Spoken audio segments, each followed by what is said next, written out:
And for those who are listening, one thing we didn't mention yet is everything that we do in here live becomes a podcast, which you can find wherever you listen to your podcasts. And if you are listening to us and you're like, what photo, what picture, head to the show notes and you will find them in there. Today is a view. We're not quite there yet. We do not have all the leaves on the trees just yet, but it is a glorious view anytime from Heritage Hall at Sate. Yesterday, I took the advantage of a spare half hour and went for a walk. And actually, the aim of my walk was to go a route that had trees all the way, even though they're not quite in bud or bloom just yet. And it was pretty cool. Campus is alive with people everywhere, up to all sorts of antics. I've seen cricket and soccer on that AstroTurf this week as well. And when you just take that time to get outside, you end up, I think, feeling a little bit grateful and just grateful for where we are and the land that we are situated on. So as always, at this point on a Friday, thank you for pausing with us. Our campus and where Craig and I live is situated on the traditional territories of the Blackfoot Confederacy. And today that encompasses our Indigenous people of the Siksika, the Piikani, the Kainai, the Tsuut'ina, the Stoney Nakoda, and the Northwest Métis homeland. Wherever you are, thank you for recognizing where you are, where you've come from, and what might be ahead of us. It is truly a glorious place. Thanks, Craig. Perfect. Thank you, Jenny. And before we get going on today's topic of emerging leaders or aspiring leaders, just a quick reminder about some upcoming discussions we will be having. I've thrown them into the chat. Next week, we are back with Jenny and myself, as well as Rod Miller, who will be joining us. Rod and I have known each other for some years. It's been far too long. I'll just leave it at that. But that'll be a fantastic conversation talking about strategic intelligence and how it relates to leadership. We'll then be off for a few weeks and coming back in May with 2 episodes, one around trust with a fantastic guest, Ela Egger, and another at the end of May around business writing in the day and age of TikTok. And again, I'm always amazed that business writing does so well in this format, but it has been one of the best attended and best reviewed episodes that we have done. So we're going to revisit what is a really important topic. Mm-hmm. Again, anytime you register for the webinars, you will get a copy of the recording. That will happen. The chat, please do carry on the conversation there. We can't necessarily keep up with it all of the time, but we will do our best. If you have a specific question, please use the Q&A function. And Jenny, emerging leadership, aspiring to be a leader, right? So you want to be a leader, essentially, is what we're getting at here, right? Yeah. Yeah. You know, as we talked about this, there's really 2 or 3 different paths this could take, right? We could have individuals who have joined us today who aren't necessarily in a leadership position, want to be in a leadership position, whether it's formal or informal. You could be a leader on this call with individuals on your team you want to help move into leadership positions. Or you could be a leader on this call with an individual on your team who's expressed in a desire to be in leadership, but you just don't quite see it, which is an interesting conversation, right? So maybe let's start with from the viewpoint of, we have folks on the call who want to be in leadership, want to enhance their leadership profile, want to be a better informal leader, or really trying to get to be in that space of a formal leader. Where do we go from here? Okay, so I'm going to throw a caveat out first in that the sort of age-old conversation, management leadership, which one's showing up? I heard it referred to this week as human doing versus human being. It's kind of cool. And there's all that management side that's really important, but our conversation is in here about leadership. So yes, get your understanding of how finances work, planning, all those good things, really important, not coming up today so much. And then to go back to your question for that leadership part, my first question always when it comes to leadership is, do you like people? And it's that simple. because the minute that you move from doing individual contributor into some kind of leader position, whatever the name is for that, there are people involved. And it was, I think it's Simon Sinek's infamous quote, leadership is not about being in charge, it's about looking after those who are in your charge. And so you move from doing the job to looking after the people who are doing the job. And that's possibly one of the harder transitions for a lot of people. So do you like people would be my starting place. Yeah. And if you don't, it's going to be a very, very difficult path. Yeah. Right. Yeah. And I think, when I look back on my career, the first formal leadership role that I was put in was going from being a sales representative on a team to being the sales manager of the same team, which is also brings its own challenges with it. But all of a sudden, you realize you are in a position where you have to start winning through other people as opposed to winning yourself, right? Yes. And your ability to simply do the job, which you were doing, has gone away. You've in some aspects, you've given up a ton of control as a leader, right? And so I think there's something interesting in that piece too that perhaps we could dive into, is just this whole piece around how do you win through others, right? And so if you're trying to make that transition from an individual contributor to being a leader, what does that mean then? How do you think about that transition from doing to, for lack of a better phrase, winning through others? There's a huge flag there too for you mentioned at the beginning, for leaders who have people on their team who want to become leaders, and that is promoting someone who's the best person at the job. It's not always the best route through. That's a bit of a sidebar conversation, but it's a good point there as well. Just because you're brilliant at sales doesn't necessarily mean you'll be brilliant at managing people in sales or love it. That's way more important. Do you like doing it? And how do you manage that piece? I always come back to, I think you have to know yourself. And this is the part, if you're thinking about leadership, that you can actually spend some good time on now, is how well do you know yourself? Because so many times it's those blind spots, or you're in a critic that stops you from having the conversation that you need to have, or whatever that might be. And so know yourself first, and then know your people. And it's really likely, we see it a lot. Okay, these are all your peers. Half the time they're your friends, not always, but a lot of people have good friends at work. And then you're going to shift into that point where you hold more of the responsibility, more of the accountability. They're in your charge. So the more that you know the people around you, the easier that transition can become. And as you start to move towards that, knowing yourself allows you to hold to your, I've got these down to talk about later, non-negotiables. Set your boundaries and stick to your boundaries.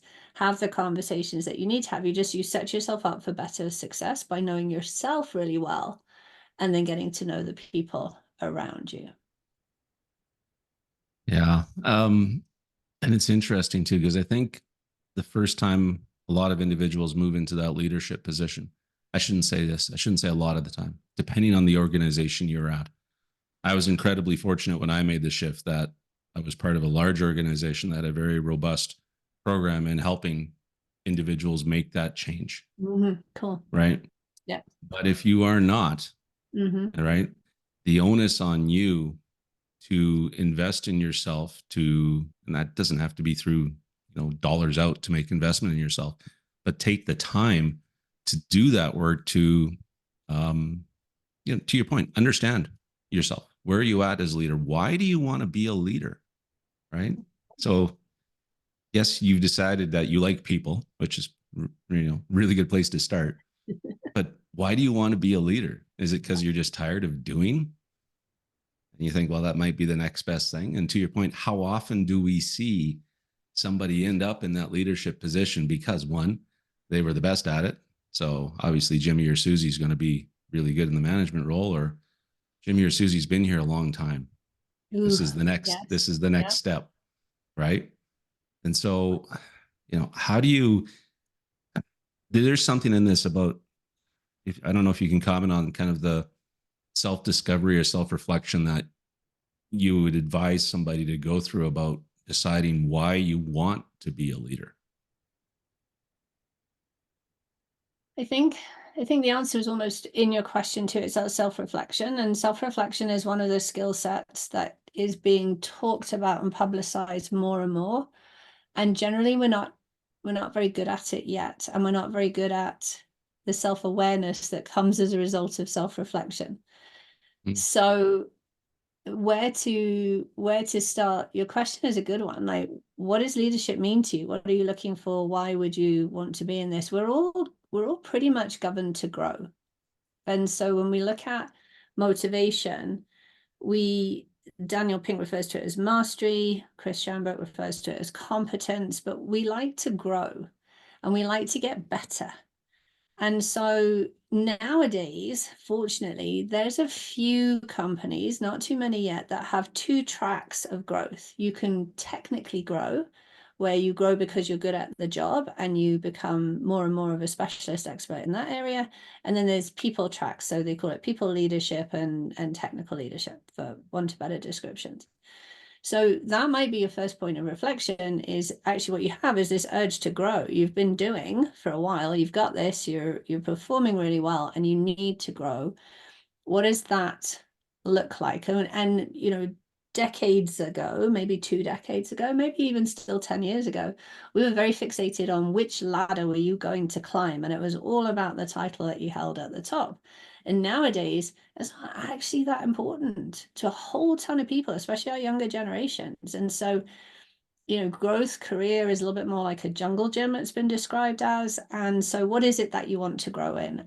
And that's a really good point, because in a lot of places, it's actually hard to jump to leadership because we're saturated, we've got too many people. But that doesn't mean that you can't grow. It doesn't mean that you can't pick a skill set or take one of your strengths and get even better in that. And self-reflection, I haven't even answered the question yet, sorry, is it is as simple as make time for yourself. Just stop and consider what your strengths are. Stop and look at what's going really well. Stop and look at what's not going really well. Stop and look at your team and say, okay, I get on really well with these three people. What is it? That person, there's a chemistry in there. Okay, well, where's that sitting? It's going to be 50-50. There's as much on them as it is on you, chances are. And so that reflection just allows us to see ourselves better. And once you've got comfortable with that, you're probably stepping into where you're comfortable to go ask for feedback, feed forward, information, like, you know, input from others as well. Yeah. I think you struck a chord here around the comment around growth, right? Going into leadership isn't necessarily the only path to growth, right? Thomas highlighted a really important point here, is that some high performers just don't want to be leaders. They're quite happy doing what they're good at, and perhaps are looking for other ways to grow in that way. Yeah. And Sherry has commented that, you know, not seeing the leader role as the only way to grow. It's very Seussian, but in that it rhymes so well. But I think that's just, it's a really important point. And I would encourage anybody who's, you know, on with us and listening afterwards, just if you think you want to be in that leadership position, really consider the why, right? The why of why you want that. Cause it comes with a cost. It comes with a burden. There's a responsibility to it. You know, I'm not gonna quote Spider-Man at this point, you know, but maybe I will. You know, with great power comes great responsibility. There you go. Right. And so you really need to think that through, and don't necessarily jump at the promotion just because it's a promotion. It would be what I would say. The comment that you've made here also around getting to know your people, right? So if you are somebody who's looking to get into leadership and you think you know the people, Stuart has commented that it is so much more difficult now to figure out how to get to know people from a hybrid or work from home environment. Yes. And we did okay during COVID, Yeah. actually, when we went back. So it I think it comes back to, we say this really often, it's intentional work. You decide to get to know people. And of course, you're always going to face that part. There are some people who don't want you to get to know them either. And that's okay. Like we all have our Yeah. boundaries and the limits that we'll go to where we want to share information. But it's not getting to know them on a personal level, although I think the depth of relationship is really important. It's about building trust, but it's also about paying attention and what makes those people tick, what makes them thrive. Like if you're on a virtual meeting and you've got your cameras on, if cameras are off, it's a little harder, absolutely granted. But pay attention to what's going on the screen. You absolutely will know when people are checking in and checking out. Body language speaks volumes. Notice how people respond or react when information is given during a meeting, when somebody is given feedback or the team is given feedback. Everybody will have their own unique way of showing up and of holding that. And interesting, I think it was Adam Grant who brought it to the forefront in social media. The people who are getting promoted currently are still the people who talk most. And so we know that in meetings, even meeting 6 to 8 people, 2 people are generally doing the talking. And so actually what might be a really good idea is to stop talking for a while and pay attention to what other people are saying, how they're contributing, what they have to offer. Because if you're doing all the talking, you're rarely actually able to pay good attention to everybody else in the room. That's an excellent point. Um, Question here from Tim. So let me work through this. Moving into leading a team I was once part of, I held a mentality that I worked to serve the team reporting into me within the boundary of the company's resources, rather than to serve the organization and extract as much as possible from my team. It's generally served me well, but I don't know if that was the best approach I could have taken. Curious to hear the experts weigh in if that's a good part of this conversation. And so, I'll defer to some of the experts to provide us some feedback in the chat. But I think, I don't know, where would you go with this one? It's an intro. I love the sentiment here of, are you trying to serve your team, or are you trying to get what you can get out of them to help the company meet the objective? I'm going to be really annoying. I think that it's a case of both. And it's interesting, servant leadership. Like I get it, I agree with it. Be careful with it. We talk about leaders growing others, and that absolutely is a number one role. And actually, it's when a lot of the joy comes back from. In the process, grow yourself as well. Do you want to kind of keep up with them, as it were, in that growth piece?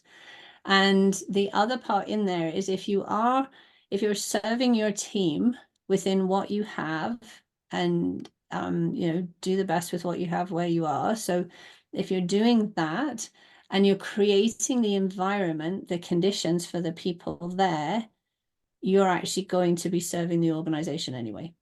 The best will come from them. Yeah. I would tend, You yeah, don't. I would, sorry, I would tend to agree. I think I once had a leader who looked at me when I was moving into a leadership role, and he said, "Craig, you've got 3 jobs." He says, "One is to grow yourself, the other is to grow your team, and the third is to grow the business." Perfect. Right. Yeah. And I think if you kind of take that approach, it's a give and take. I knew your answer was going to be or both, right? But it is a give and take in my mind, because there are times, as you were going through the cycle of any business or whatever that cycle may be, whether it's monthly, quarterly, annually, where you're going to have to try and extract what you can to, get the widgets produced, hit the number, meet your marks.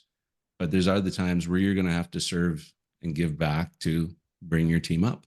And if you can find that balance in general, I think you're going to be okay. Yes, and there you go. I think that is the right term symbiotic. I'm not sure, but I think when you care for your team and when you set the conditions up well, that hard push isn't as hard. That Right. hard push is really hard when perhaps you've been absent. And I don't mean like leaders are there, but they're not necessarily present in their leadership. And so, I catch some of the chat as it comes past, and I think we're on track in the track in that it is, you've got to take that time for yourself and in every way. So there's that self-care, but that growing is self-care as well. That's part of our human nature. And then within those conditions or the environment that you're creating, that's probably a better way to put it. If you're extending all the different facets that we talk about all of the time, and they're each a conversation in their own, but does your team have control? Does your team have the ability to show up and do the job that you're paying for without you getting in the way or the organization getting in the way? Okay, the energy that goes off in different places. And do they understand their purpose as much as you're understanding your purpose? And then everything else that ties into there, it actually happens. It almost feels like there's not much effort to it, because it's that flow of leadership. And it gets hard when we haven't necessarily put the work in, or when the conditions outside us change. COVID being an example, an organization is struggling and it starts to put the pressure on, that external pressure. That's what causes stress. But then again, if you've been working with your team and extending all of those things, when that pressure happens, there's two choices how we react to it. We can react to it negatively, stressful, or we've already got the culture and the behaviors and the conversation going on to say, okay, this is a big one. How will we deal with this? And I think there's your point where you have to, have to push a little bit harder, have to drive a little bit harder. But that actually is part of the team conversation, rather than it all resting on that leader's shoulder. But you can't do that if you haven't been building that along the way. I'm hoping that made some sense. It does. And the key, I think the key phrase that you put in there at the end was along the way. Mm-hmm, Right. mm-hmm. So, and because this is going to take time, right? The symbiotic relationship that you were talking about, we're talking about aspiring leaders, right? So we've got an individual contributor on the line with us today who is now tomorrow in a leadership position, right? It doesn't happen like that. You're going to have to prove yourself. You're going to have to take the time. You're going to have to put in the effort. You're going to have to build those relationships. And the other place I just come back to where it would fail is if you look at this on a transactional basis, right? As the leader, well, I've served you by doing this, this, and this, and getting this out of the way for you. So you owe me by performing, right? That is not a way to look at it. You can't look at it as a scorecard. No. This is a long-term investment, right? The other thing that it highlighted, and I'll come back to a follow-up comment that Tim made, is that, he felt he was often protecting his team from senior leadership. And so the same leader that I had that shared the other words of wisdoms told me, he says, Craig, you've got two choices as well as a leader. You can either be a shock absorber or an amplifier. Right? So as you move into that position of leadership, you need to think about that you're going to have to at times decide, what do I amplify down and what do I amplify up? Mm-hmm. Right? Because we all know oftentimes there's little stuff that percolates that probably does not need to go any higher than your level as a leader. But on the other hand, too, you also have to know what to not necessarily cascade down, or cascade down in a different way. I don't know if you've got any thoughts around kind of the skill set that somebody would need to think about. How do I decide when and how to amplify or absorb? There's two things within there. If you're sitting thinking, I'm not sure if I want to be a leader, and you're just investigating that path, what a great conversation to have with your leader.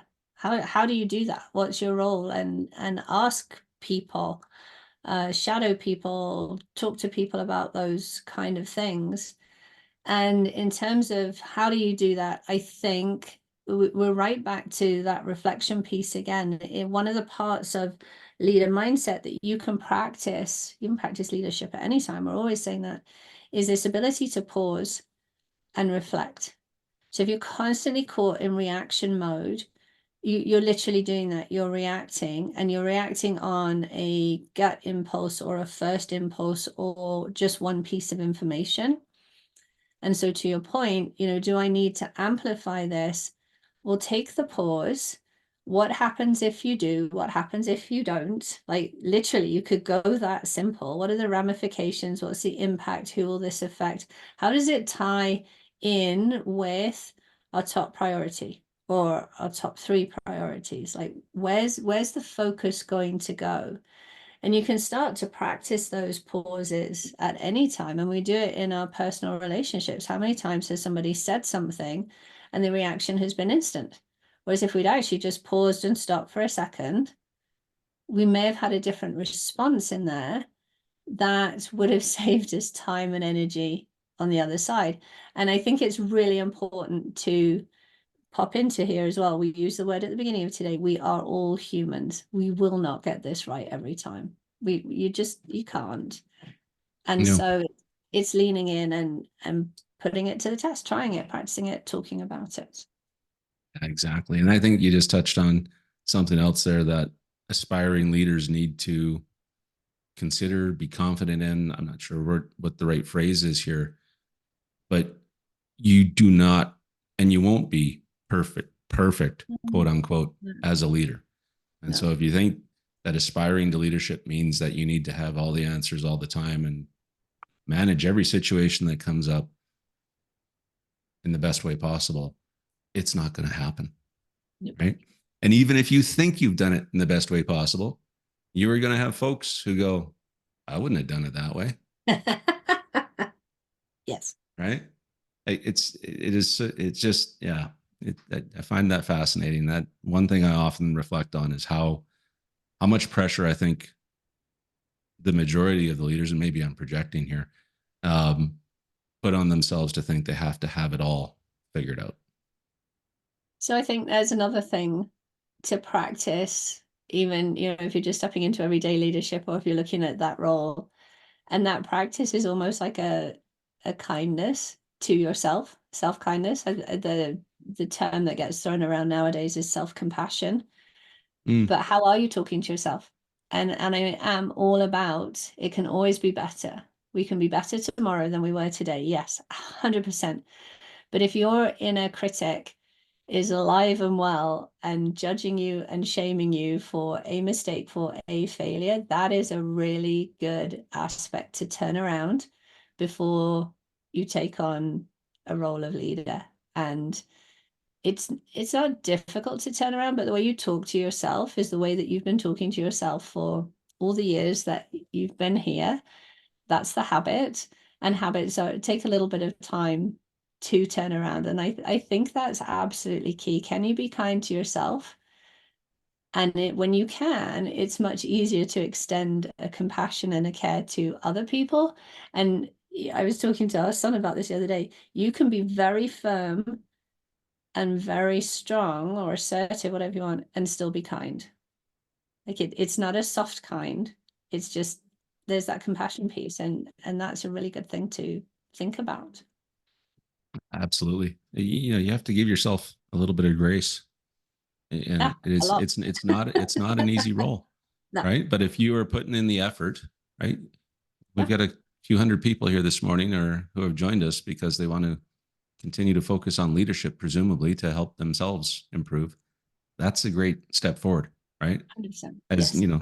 Monique has made the comment here that a leader continues to grow just like their team.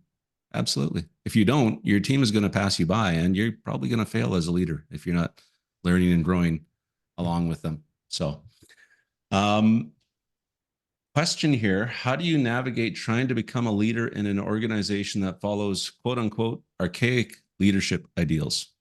Wanting to mentor and build others, realizing that if your team succeeds, you succeed, when the leadership is more concerned about themselves than those they are actually trying to serve.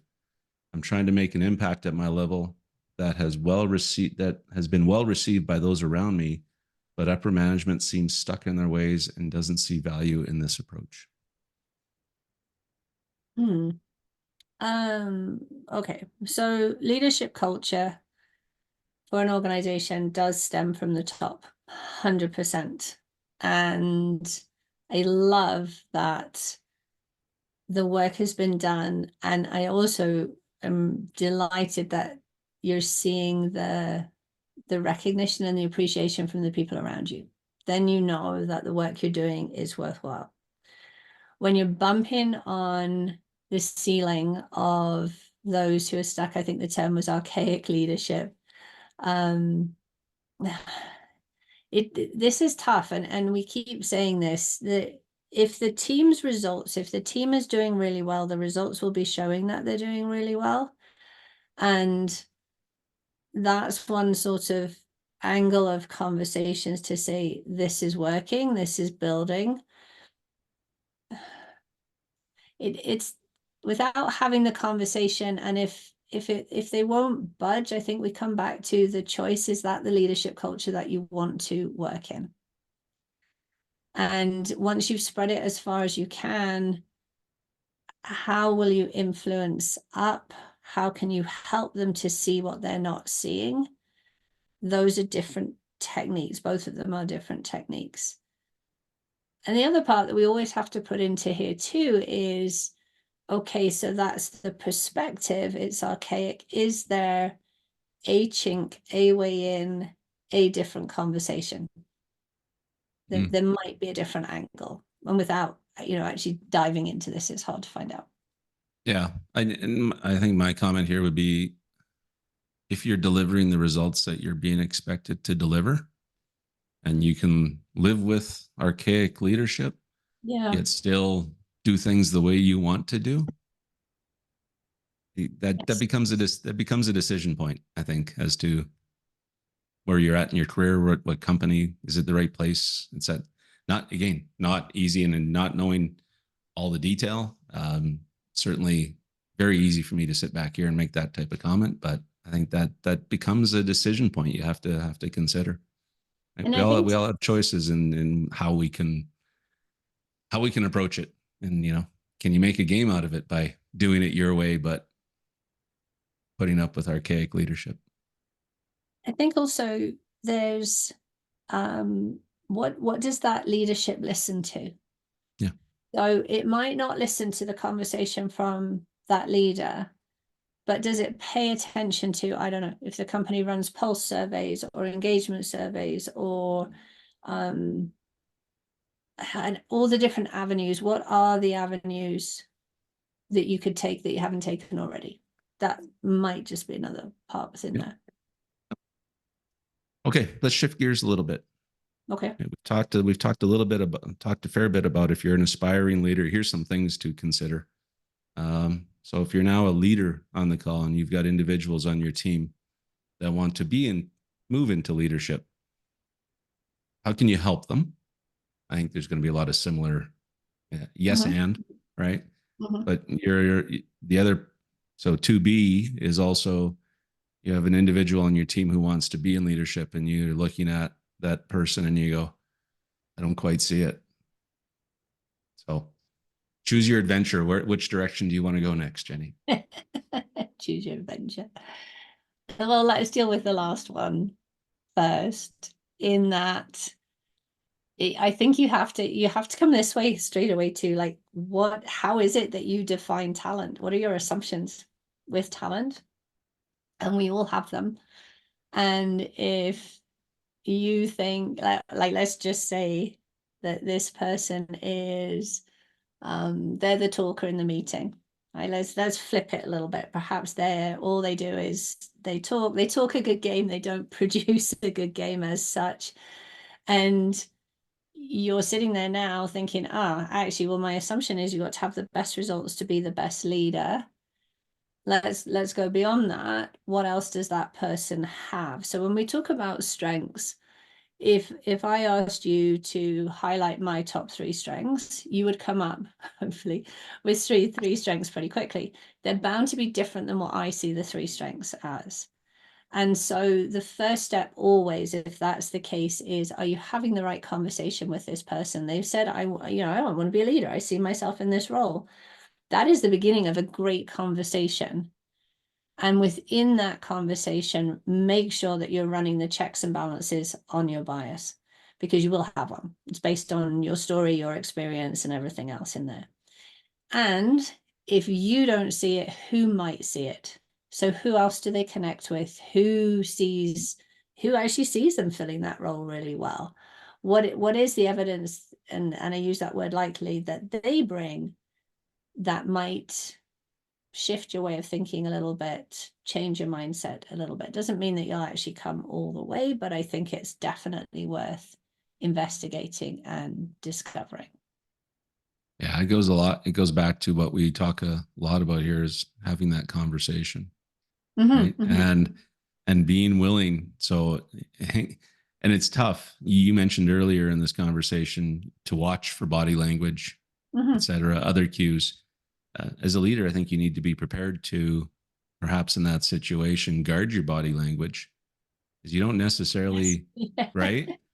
You don't necessarily want to, totally demoralize somebody who may I'm going to assume it's a sincere, I want to be in leadership, and you're questioning it. Don't try. It's going to be hard, but try not to give away that you just don't see it. Right. Encourage them perhaps to speak to others, encourage them to speak to their peers to find out what they think about you potentially being I don't know. I just think as a leader, you really need to be cautious about how you respond to those questions. I think it comes back to something that we said earlier, pause before you respond. It's the productive response that we talk about always in psychological safety. You're always projecting something, and your response to that dictates what happens next. Your impact is huge in that space. So yeah, you're spot on there, Craig. And also within there, lost my train of thought. It's not necessarily in terms of how they're performing, it's what else they are bringing. And I think that's really key. I think we're really quick to say, well, your performance review was average. Well, they're not going to be doing exactly that job, or are they? Do they have to do that job and lead on the top? That's a big key part.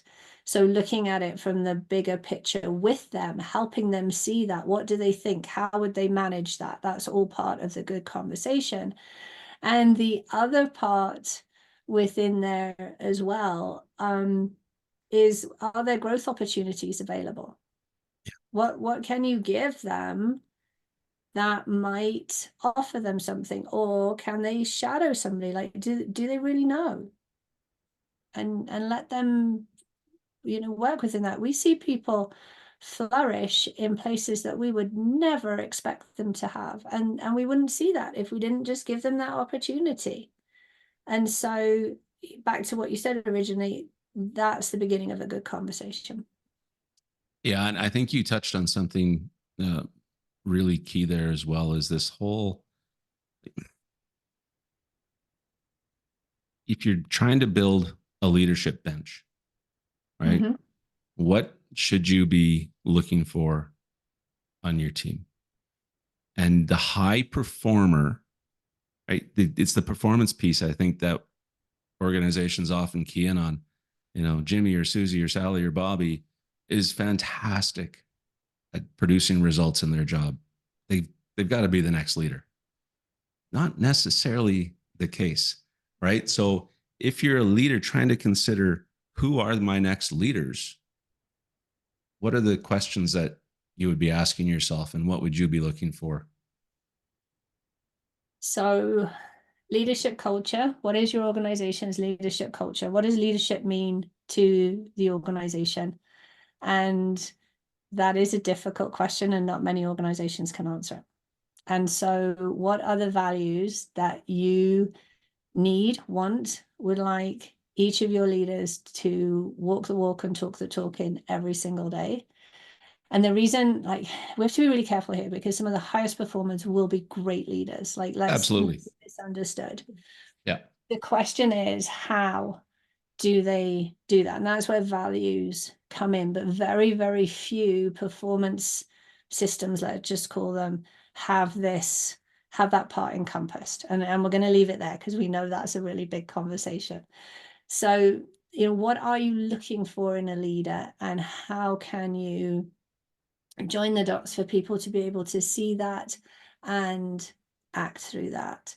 And then how can you empower and develop people within those streams? And so let's say you've got a great performer, but within your leadership you value trust and transparency, let's just say. Okay, so does that person demonstrate that as part of how they do their work? Within your leadership culture, you believe that the leader's job is to grow other people. How much do you see that brilliant performer helping the other people on their team around them? Are they willing to help others grow for the greater result of the team? Or is it all about them and hitting those top numbers? Are they a competitor or a collaborator, if you like? So there's a whole number of pieces in there. Comes back to, again, like know your people, but know what that leadership culture is. If your organization doesn't have a leadership culture, take a look at the company's values, for example, key behaviors that you're looking for. That's becoming more popular now, a KBI as well as a KPI, goodness gracious. But it really comes down to how are we doing the work and how are they looking out for people on their team. Perfect. And you mentioned earlier talking about identifying the top 3 strengths, right? Yes. If I could identify your top 3 strengths, I would probably come up with more than 3, just like you generally come up with more than 3 questions to close off our sessions, right? So this is where we have to transition into our one big idea. I was trying to find the segue, Jenny, and That was very good. You gave it there too. Yeah. There we go. All right, it is that time then. There we are. So we always finish, and I feel like we didn't finish. We may have to carry this conversation on another time, with one big idea that you can take away with you. 2 applied strategies that it doesn't matter who you are. You can take these and put them into practice, contemplate them for today, have a go. And then in Craig's world, ideally 3 questions, and it is always my job to play perhaps with that parameter or that boundary that's put upon us. So a big idea, I read this quote, it came up somewhere in my social media feeds, and it struck a chord in how important leadership development is. And we often think, oh, leadership development, let's go hang out with someone like Jenny. Perfect. And you can do it yourself too. And so, lots of what we've talked about today is just mindset. It's just practice. It's just awareness and the willingness to step into that. And so, so crucial. And I saw a few comments to parenting in the chat. Help your kids with this. Like all 3 of our children have gone through various, picked leadership as options in their schooling, and schools are really busy. Schools use leadership. They get some leadership from there. There's not all of this going on. So these conversations can start really, really early if you want them to. So 2 things that you can take away and put into practice. We talked at the beginning today about know yourself. And I really like this concept in terms of getting to know you. What are your non-negotiables? They'll tie pretty tightly to your values, but there are some places where this is the boundary line, and those boundary lines are different for all of us. They're not straight and beautiful squares and patches, but they are ours. And so know your non-negotiables and get comfortable talking about them and setting boundaries for them, and recognize within there they're different. Everybody's are different, and that's great. How do we work with that, and how do we sort of adjust and make that help each other within there? Second one is, this is my favorite quote of all time: be more interested than you are interesting. And a lot of leadership is actually, we spend our time when you're an individual contributor encouraging you to talk. And when you get towards leadership, we're encouraging you to stop talking. So how do you pause? We talked about that pause earlier today. So 2 things, both use the acronym WAIT. Why am I talking? If you're taking up airspace in a meeting, is it your time and place to do that? Just run a check on when you're contributing, how much you're contributing. We always refer to voice share, 50-50, at least if you're in a one-on-one conversation in a meeting? How even is the voice share around the table? And the other one is, what am I telling myself? And I spoke to that just a little bit earlier, that inner critic. What is the story that you're telling yourself? If you are constantly using that critic to put yourself into blame, shame, and judgment, that is cruel. You wouldn't talk to anybody else that way. Time to change the script. Still hold yourself accountable, still hold yourself to excellent levels, but change the story. Or if it's that person who wants to be a leader and you're like, I don't think so. Okay, what is that story that you're telling yourself, and how much of it is confirmed and how much of it is your perception? There's so much just in those two acronyms. And then, Craig, 3 questions for the individual to think about if they would like to be a leader, and 3 more questions just because it's Friday. So for the sake of those listening, and you don't have to go dive into the slide, you could ask yourself today, what does great leadership mean to you? Can you actually define leadership? My definition changes, and that's tough one, right? What are the strengths that you bring every day? It's not on your leader to ask you. Know your own strengths, because you can use them so often in so many different places. And where are you holding yourself back to that inner critic in there as well. And then if you want to step into leadership, 3 things that could kickstart you. Who will you elevate today? Who will you make look brilliant on your team, around your table? Where could you listen more? And there's a typo in there. We'll change that for the show notes. Sorry, everybody. And what can you learn from someone else today? Because it is about growth, and we have mentors' wisdom experience around us all the time. I am done. Thank you. Thank you. And always, I learn from you every time that we get on these conversations, and feels like a little bit of a leadership therapy session for me. So appreciate that. Thank you, everybody who joined us today. We will be back again next week. And if you've listened to the podcast version, thank you for making it this far, and join us again. Have a fantastic weekend. As always, Jenny, I appreciate you, and take care, everyone. Thank you, Craig. Have a good weekend, everybody.